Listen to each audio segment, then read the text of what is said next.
చంద్రబాబు నాయుడు గారి ప్రభుత్వం మీద 50 రోజుల ప్రభుత్వం మీద మామూలుగా అయితే అసెంబ్లీలో ఇంతసేపు మాట్లాడాల్సిన పరిస్థితి.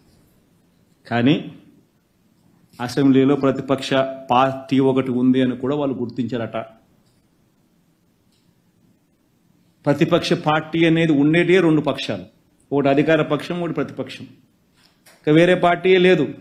అయినా కానీ ప్రతిపక్ష పార్టీ కింద ప్రతిపక్షంలో ఉన్న పార్టీని గుర్తించారట.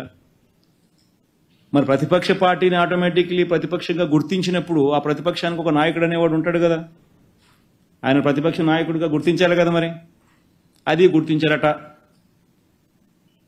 ఎందుకు గుర్తిస్తే మైక్ అసెంబ్లీలో ఒక హక్కుగా ఇవ్వాలి. లీడర్ ఆఫ్ ది హౌస్ మాట్లాడిన తర్వాత అంతే సమయం ప్రతిపక్ష నాయకుడికి కూడా ఖచ్చితంగా ఇవ్వాల్సిన అవసరం ఉంటుంది, ఉండాలి, హక్కు అది.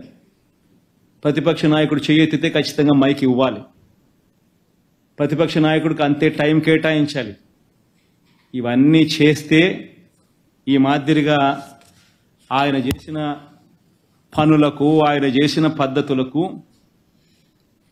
ఆయనను ప్రశ్నిస్తూ ప్రజల తరపున గొంతు విప్పి ఇవన్నీ కూడా మాట్లాడే పరిస్థితి రావాలి.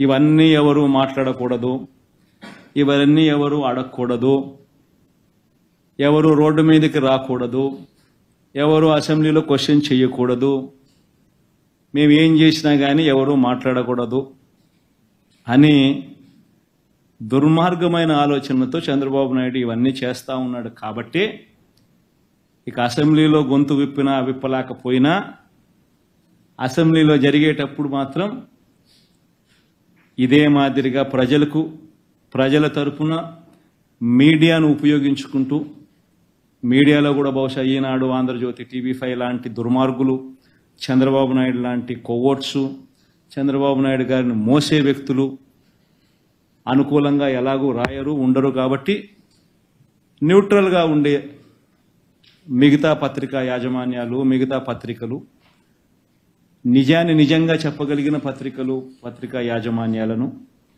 ఇటువంటి వాళ్ళందరినీ కూడా కలుపుకుంటూ వీళ్ళ ద్వారా ప్రజల గొంతును వినిపించే కార్యక్రమం సుదీర్ఘంగా కూడా చేసే కార్యక్రమం జరుగుతుంది. Thank you. చంద్రబాబు నాయుడు గారి ప్రభుత్వం మీద 50 రోజుల ప్రభుత్వం మీద మామూలుగా అయితే అసెంబ్లీలో ఇంతసేపు మాట్లాడాల్సిన పరిస్థితి. కానీ అసెంబ్లీలో ప్రతిపక్ష పార్టీ ఒకటి ఉంది అని కూడా వాళ్ళు గుర్తించారట.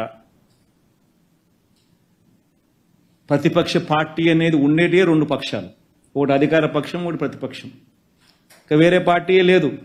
అయినా కానీ ప్రతిపక్ష పార్టీ కింద ప్రతిపక్షంలో ఉన్న పార్టీని గుర్తించారట. మరి ప్రతిపక్ష పార్టీని ఆటోమేటిక్లీ